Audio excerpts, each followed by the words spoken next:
নমস্কার বন্ধুরা, আমি অনুশ্রীর হোম লাইফে জানাই তোমাদের সকলকে স্বাগত। কেমন আছো তোমরা? তোমাদের সাথে নিয়ে আরও একটা নতুন দিন শুরু করলাম। এখন খুবই সকাল, ঘুম থেকে উঠেই দেখি চারিদিকটা পুরো কুয়াশায় ভর্তি। দেখো, চারিদিকটা মনে হচ্ছে যেন শীতকাল, কিন্তু আজকে এত পরিমাণে কুয়াশা কেন এসেছে জানি না। কালকে রুমা আমায় কমেন্ট করে বলেছিল যে দিদিভাই যা গরম পড়েছে মনে হচ্ছে যেন কাশ্মীর চলে যাই। দেখো রুমা, তোমার উদ্দেশ্যেই বলছি, কাশ্মীর আমাদের এখানে চলে এসেছে। চলে এসো আমাদের বাড়িতে, খুবই ভালো লাগবে। দু বোনে খুব গল্প করব, আনন্দ করব। রুমাকে শুধু একা বললাম বলে তোমরা কিছু মনে করো না, তোমাদেরকেও আমি মন থেকে স্বাগত জানাই আমার বাড়িতে। তোমাদের পায়ের ধুলো মানে আমার কাছে বিশাল বড় একটা পাওনা। জানি না কোনো সময় কোনো বন্ধুর সঙ্গে দেখা হবে কি না, যদি হয় সেটা জানবো। আমার খুব ভাগ্যের একটা কিছু একটা ভাগ্য করেছিলাম, তাই তোমাদের দেখা পেয়েছি। আর দেখো, বেলার দিকে রোদ্দুরও উঠে গেছিলো, আর এই পত্তলিকাটা তোমাদের সঙ্গে শেয়ার করলাম। আর এই যে রান্না বান্না করব বলে আনাজ কাটতে বসে পড়েছি। এখানে কুমড়ো আছে, বেগুন, আর নিয়েছি পটল। আজকে করব পুঁই ডাঁটার চচ্চড়ি। আর এই যে কিছু সবজি বাজার থেকে এনেছিল, সেগুলোই রাখা আছে। আর এই যে পুঁই ডাঁটাগুলো আমি এইভাবে কেটে নিয়েছি, পাতাগুলো আলাদা করে কেটে নিয়েছি। জানো তো বন্ধুরা, সব পারি, কিন্তু এই মাছ কাটা ধোয়াটা আমার একদম ভালো লাগে না। মা দেখো পরিষ্কার করে কেটে ধুয়ে রেখে গেছে, আমি রান্না বসাবো। আর এই দেখো, সর্ষেগুলো আমি কিন্তু গুঁড়িয়ে নিয়েছি, একটু রোদ্দুরে দিয়ে তারপরে ঠান্ডা করে রুম টেম্পারেচারে এনে এইভাবে যদি গুঁড়িয়ে তোমরা বয়নে করে রাখতে পারো, তাহলে কিন্তু অনেক দিন পর্যন্ত এই রকম সরিষা তোমরা খেতে পারবে, কোনো খারাপ হয়ে যাবে না। আর তার সাথে আমি একটু জিরে মৌরি গুঁড়ো করে নিলাম তরকারিটার মশলার জন্য। আমি যতক্ষণে রান্নার জোগাড় করছিলাম, তোমাদের দাদাভাই দেখো কাছ থেকে এঁচড় পাড়ছিল। আজকে বৃহস্পতিবার, আমাদের এখানে হাট বসে। ও বাজারে গিয়েছিল, আর দাদাভাই বলে পাঠিয়েছে, মানে যিনি আমাদের থেকে কাঁঠাল নেন উনি বলেছেন যে এঁচড় দিয়ে যাও। দেখো, তাই তোমাদের দাদাভাই এঁচড়গুলো পেরেছে, দেখো কত টাটকা।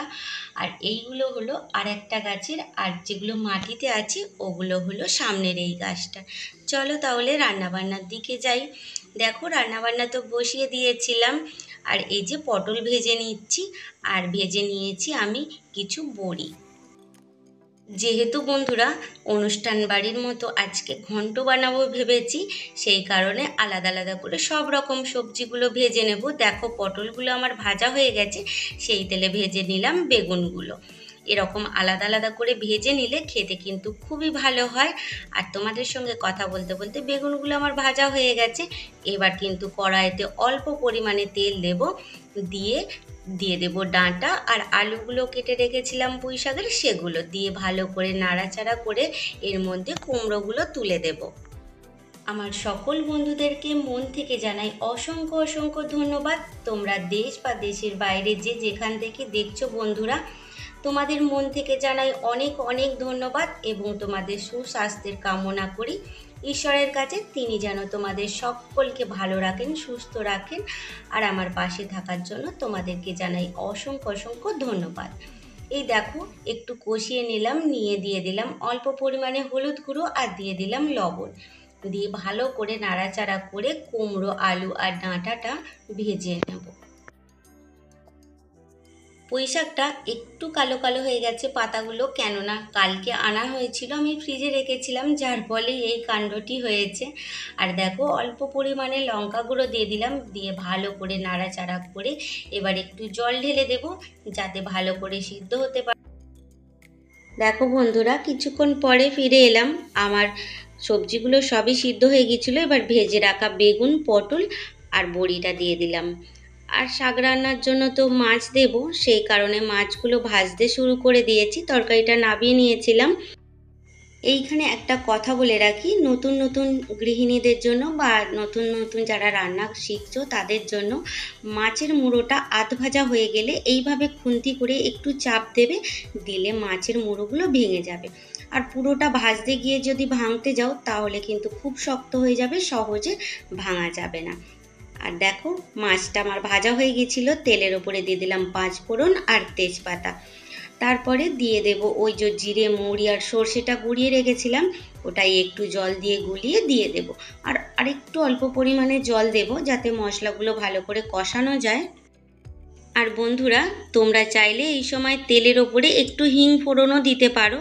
আমি যেহেতু মাছের মুড়ো দিয়ে করছি তাই জন্য হিং ফোড়নটা দিলাম না। নিরামিষ রান্নায় হিং ফোড়নটা খুবই সুন্দর যায়। আর আমিষে তোমরা চাইলে দিতেও পারো। আর এই দেখো মশলাটা আমার ভাজা হয়ে গেছিলো খুব সুন্দর, তার মধ্যে থেকে একটা ভাজা গন্ধ বেরোবে, বুঝে নেবে যে মশলাটা ভাজা হয়ে গেছে।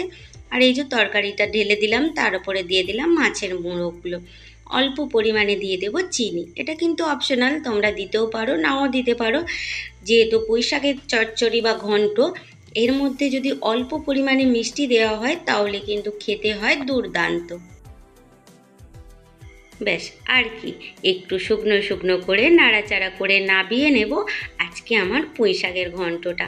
তাহলে তোমরা বলো কিন্তু কেমন হয়েছে, আর অবশ্যই এইভাবে রান্না করে দেখো, একদম কাজবাড়ির মতো খেতে লাগবে। আর অনুষ্ঠান বাড়ির পুঁইশাক তো আমরা সবাই পছন্দ করি, এমনি যে কোনো চচ্চড়ি খুব ভালো লাগে, তা যদি হয় বাড়িতে তাহলে তো আর আনন্দের শেষ থাকে না। যে কোনো চচ্চড়ি বা যে কোনো ঘন্টর সঙ্গে আমাদের বাড়িতে সকলেই মাছ খুব ভালোবাসে। তাই সরিষার যে গুঁড়ো করেছিলাম সেই অল্প পরিমাণে সরিষার কাঁচা লঙ্কা দিয়ে একটু মাছের তেল ঝাল করে নিলাম, ব্যাস আজকের আমার রান্না হয়ে গেছে। আর এই দেখো বন্ধুরা, সকালবেলা তো বিছানাপত্র সমস্ত গুছিয়ে গিয়েছিলাম, একটু বেলার দিকে আবার ওপর ঘরে এসেছি। কেন বলো তো, এই পর্দাগুলো যদি না দিয়ে রাখি তাহলে বিছানা একদম রোদ্দুরে গরম হয়ে যাবে।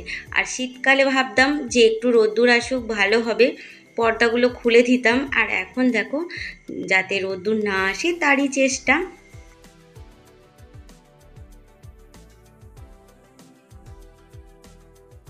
তোমরা যে যেখান থেকে আমার ভিডিওটা দেখছো অবশ্যই জানিও যে তোমাদের ওখানে কীরকম গরম পড়েছে। আমাদের এখানে তো প্রচণ্ড পরিমাণে গরম।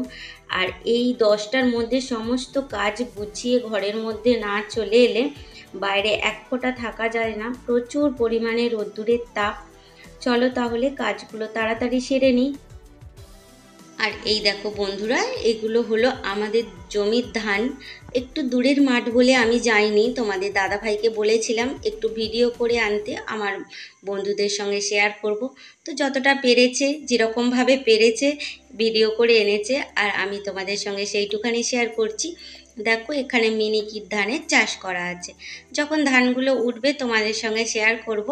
আর যেহেতু দূরের মাঠ তাই আমি যাইনি। কেমন হয়েছে আমাদের জমির ধান অবশ্যই তোমরা বলো।